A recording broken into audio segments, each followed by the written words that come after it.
Hello everyone. Today we are going to start the topic Michelson interferometer. Michelson interferometer क्या होता है? ये एक इंस्ट्रूमेंट होता है जिससे हम इंटरफेरेंस का फिनोमेना समझते हैं। क्योंकि हमें प्रिसाइज मेजरमेंट्स चाहिए होती हैं वेवलेंथ्स की, रिफ्रैक्टिव इंडेक्स की एंड डिस्टेंस की। इसमें हम करते क्या हैं, जो दो ऑप्टिकल प्लेन्स होते हैं उनको हम पास पास में करते हैं, तो हमारे पास इंटरफेरेंस होती है, उनसे फ्रिंजेस बनती हैं एंड देन उनकी स्टडी करके हमें पता लगता है कि उसकी वेवलेंथ क्या है, रिफ्रैक्टिव इंडेक्स क्या है एंड डिस्टेंस क्या है। अब हमारे पास क्वेश्चन है कि इंटरफेरेंस होता कब है। जो हमारी लाइट होती है वो वेव की तरह चलती है, ठीक है। तो लाइट के दो वेव जब आपस में मिलते हैं तो इंटरफेरेंस ऑफ लाइट होता है, ठीक है। और इंटरफेरेंस ऑफ लाइट जब होती है तो हमें फ्रिंजेस मिलते हैं, और फ्रिंजेस की स्टडी करने से हमें बहुत सारे बेनिफिट होते हैं, जैसे कि हम वेवलेंथ फाइंड कर सकते हैं, रिफ्रैक्टिव इंडेक्स फाइंड कर सकते हैं, डिस्टेंस फाइंड कर सकते हैं। Next we will move to basic construction of Michelson interferometer. अभी बेसिक कंस्ट्रक्शन में हमारे पास दो मिरर्स होते हैं, M1 and M2, these two, and this both are placed perpendicular to each other. एक हमारे पास ग्लास प्लेट होती है, ये पार्शियली सिल्वर्ड होती है, ठीक है, और ये हमारे पास डिटेक्टर होता है, और एक हमारे पास मोनोक्रोमेटिक सोर्स ऑफ लाइट होता है। Next we will understand that what is the function of each and everything placed here. Okay, so जब हमारे पास सोर्स ऑफ लाइट से मोनोक्रोमेटिक लाइट निकलती है तो वो ग्लास प्लेट पर पड़ती है, ठीक है, जो हमारे पास ऐसे प्लेस थी, ठीक है। और ग्लास प्लेट पर जब पड़ती है तो कुछ पार्ट जो है वो रिफ्लेक्ट हो जाती है M1 की तरफ ऊपर चले जाती है, और कुछ जो है वो ट्रांसमिट हो जाती है M2 की तरफ आगे, ठीक है। जो M1 की तरफ जाती है वहाँ पे क्या होती है, रिफ्लेक्शन होती है, ठीक है। तो रिफ्लेक्शन से होके फिर वो वापस आ जाती है डिटेक्टर के पास, और M2 के पास भी लाइट जाती है ट्रांसमिट होके, वो फिर से रिफ्लेक्ट होके वापस G1 पर आके ग्लास स्लैब पर आके फिर से डिटेक्टर के पास चले जाएगी। तो दोनों रेज जो हैं वो मीट करेंगी, इंटरफेरेंस होगा डिटेक्टर पर, ठीक है, और इंटरफेरेंस होगा तो हमें फ्रिंजेस मिल जाएंगी। और फ्रिंजेस क्या होती हैं, लाइट का डार्क और लाइट पैटर्न, जब साइमल्टेनियसली डार्क और लाइट पैटर्न होते हैं तो उनको हम फ्रिंजेस बोलते हैं। और यहाँ पे जो हमें शेप मिलती है दैट इज सर्कुलर फ्रिंजेस। वैसे और भी काफ़ी शेप्स होती हैं, वो हम आगे पढ़ेंगे, बट राइट नाउ हमें कौन सी शेप मिलेगी, सर्कुलर फ्रिंजेस, ठीक है। Now let's move on to principle of this one instrument. Okay, so principle में क्या होता है कि a beam of light from an extended source is divided into two parts of equal intensities by partial reflection and refraction. Okay, so let's see, यहाँ पे हमारे पास source of light आई, यहाँ से लाइट आई और देन इस पे जब मूव करी तो ऊपर पार्शियल रिफ्लेक्शन होगी, फिर से वापस आएगी डिटेक्टर के पास, और यहाँ पे पार्शियल रिफ्रैक्शन होगी, और यहाँ से फिर से वापस आएगी, एंड दोनों जहाँ पे मीट करेंगी एंड डिटेक्टर पे हमारे पास इंटरफेरेंस होगी, then we will get fringes. So this is the principle, और दोनों की इंटेंसिटी है जो बिल्कुल इक्वल होगी, ठीक है। उसके बाद है these beams travel in two mutually perpendicular direction and come together after reflection from plane mirror. This I have explain to you कि ये दोनों परपेंडिकुलर, एक ऊपर जाएगी एक राइट साइड जाएगी, एंड दोनों रिफ्लेक्ट होकर वापस डिटेक्टर के पास आएंगी। Okay, so next the beams overlap on each other and produce interference fringes. Fringes will be produced, उनकी शेप क्या होगी, सर्कुलर होगी, ठीक है। उसके बाद है हमारे पास कंस्ट्रक्शन, वो हमने बेसिक कंस्ट्रक्शन देखी थी, अब हम देखेंगे कि लैब में कंस्ट्रक्शन कैसे की जाती है, ठीक है।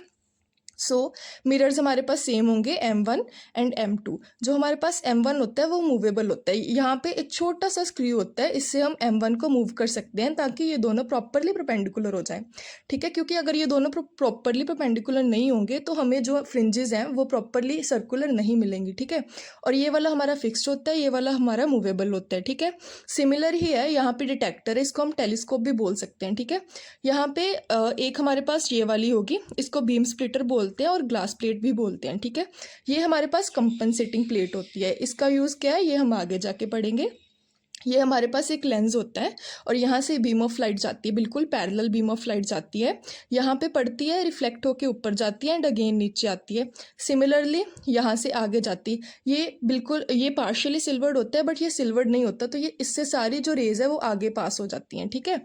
Now let's see the construction. It consists of a beam splitter G1, a compensating plate G2 and two plane mirrors M1 and M2, ठीक है। वही हमने देख लिया, एक बीम स्प्लिटर है ये वाला G1, एक कंपनसेटिंग प्लेट है G2 and two plane mirrors M1 and M2, ठीक है। जो G1 है ये पार्शियली सिल्वर्ड है, बट ये पार्शियली सिल्वर्ड नहीं है, ठीक है। और दूसरी पॉइंट क्या है कि G1 एंड G2 इन दोनों की थिकनेस जो है वो बिल्कुल सेम है।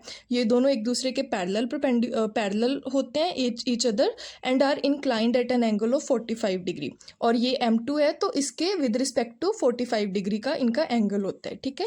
Now let's study further. Mirror M1 is mounted on a carriage and can be moved with the help of a micrometer screw. This I have told you कि एक screw लगा होता है साइड पे, उससे हम इनको मूव कर सकते हैं। Plane mirrors M1 and M2 can be made perfectly perpendicular using fine screws. जब इनको हम मूव करेंगे तो दोनों प्रॉपरली परपेंडिकुलर हो जाएंगे, ठीक है। और इंटरफेरेंस बैंड्स हैं, इनको हम कहाँ से देखते हैं, कहाँ से ऑब्जर्व करते हैं, तो इनको हम टेलीस्कोप के व्यू से ऑब्जर्व करते हैं, ठीक है। Now next let's move on to working. Working में क्या होता है कि एक पैरेलल बीम ऑफ लाइट होती है दैट फॉल्स ऑन G1 जो कि पार्शियली सिल्वर्ड होती है, ठीक है। तो थोड़ी रिफ्लेक्ट होकर ऊपर चले जाती है, थोड़ी ट्रांसमिट होकर आगे राइट साइड पे चले जाती है। उसके बाद है M1 एंड M2 पर लाइट जाएगी तो टू बीम्स जो है वो कोहेरेंट हो जाते हैं, ठीक है। कोहेरेंट मतलब कि सेम ही फेज में हो जाते हैं, ठीक है। और वापस दोनों डिटेक्टर के पास आ जाते हैं, देन इंटरफेरेंस होती है, देन हमें सर्कुलर फ्रिंजेस मिलते हैं। नेक्स्ट हमारे पास है, हमने पीछे देखा था कि एक कंपेंसेटिंग ग्लास प्लेट लगाई थी, उसका क्या यूज़ होता है, दोनों रेज का जो पाथ डिफरेंस है वो मैच होता है। हमें 3 पाथ डिफरेंस चाहिए, तो दोनों का अगर मैच होगा तो ही हमें फ्रिंजेस अच्छे मिलते हैं। सो दैट्स वाई हमें कंपेंसेटिंग ग्लास प्लेट का यूज़ करते हैं, ठीक है।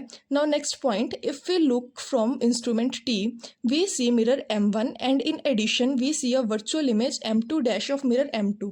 हमें M1 तो दिखेगा ही दिखेगा, साथ में जो हमारे पास M2 है ना, उसका वर्चुअल इमेज जो M2 डैश है वो भी उसके ऊपर ही दिखेगा हमें साइड पे। Depending on positions of mirrors image M2 dash में बी इन फ्रंट, आगे भी हो सकता है, पीछे भी हो सकता है, और एग्जैक्टली कोइंसिडेंट भी हो सकते हैं, यानी कि ओवरलैप भी कर सकते हैं। Next we move on to the topic circular fringes. Okay, so circular fringes कैसे प्रोड्यूस होते हैं? These are produced with monochromatic light when the mirrors M1 and M2 are exactly perpendicular to each other. ये इसकी condition है कि दोनों perpendicular ही होने चाहिए, then only circular fringes will be produced. ऐसी होती हैं फ्रिंजेस, डार्क लाइट, और जो सेंट्रल वाली होती है ये हमेशा ही डार्क होती है, फिर उसके बाद डार्क लाइट ऐसे फॉलो करता है, ठीक है। उसके बाद ये हमारे पास है, और यहाँ पे ये M1 है और ये M2 डैश है, उसकी जो इमेज थी M2 मिरर की, ठीक है। ये वर्चुअल इमेज होती है। तो this situation is similar to an air film enclose between mirrors M1 and M2। M1 and M2 में जब कुछ डिस्टेंस होता है तो वहाँ पे एक एयर फिल्म बन जाती है, तो वो बोल रहे हैं कि ये सिचुएशन बिल्कुल उसके सिमिलर है, ठीक है। और डिफरेंस क्या है वो सिचुएशन और ये सिचुएशन में, कि in case of a real film between two surfaces multiple reflections, वहाँ पे मल्टीपल रिफ्लेक्शंस होती हैं, इस केस में सिर्फ 2 ही रिफ्लेक्शंस होती हैं, ठीक है।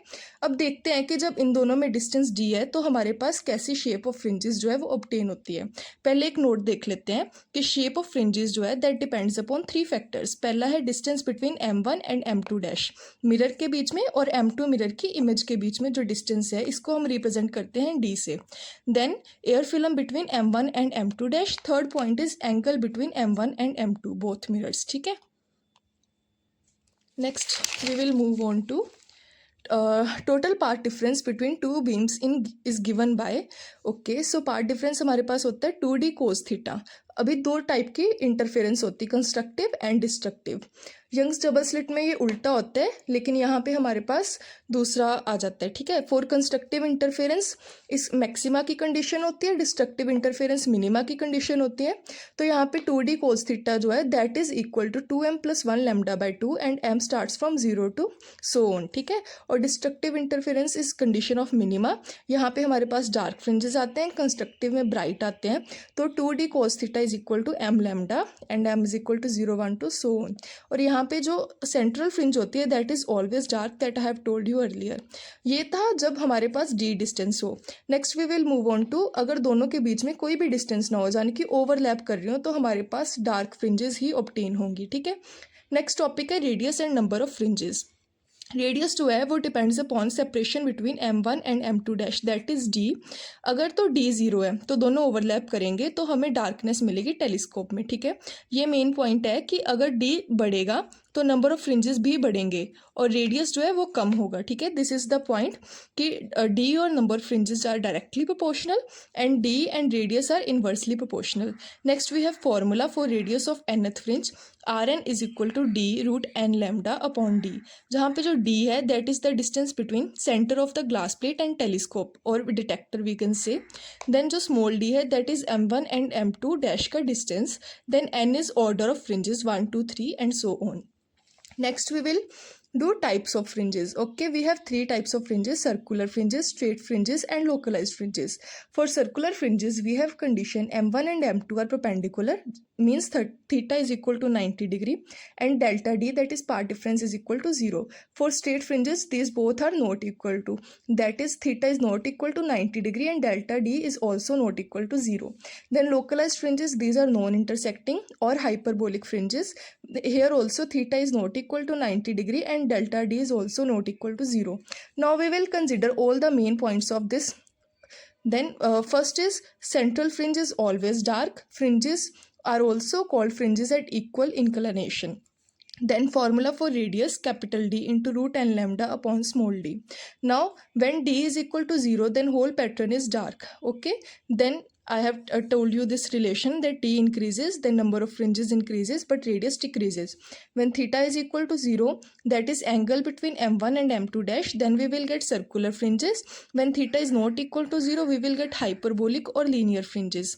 Okay, so one main question arrives here that if we use white light then what will happen. Okay, so if white light is used then colorful fringes will be obtained, और जब colorful fringes आएंगी तो हम interference इतनी अच्छी से study नहीं कर पाएंगे, वो इतना ज़्यादा क्लियर नहीं होगा. सो वाइट लाइट को हम प्रेफरेबली नहीं ही यूज़ करते हैं इसमें. So this was all about this topic. I hope you understood. Thank you.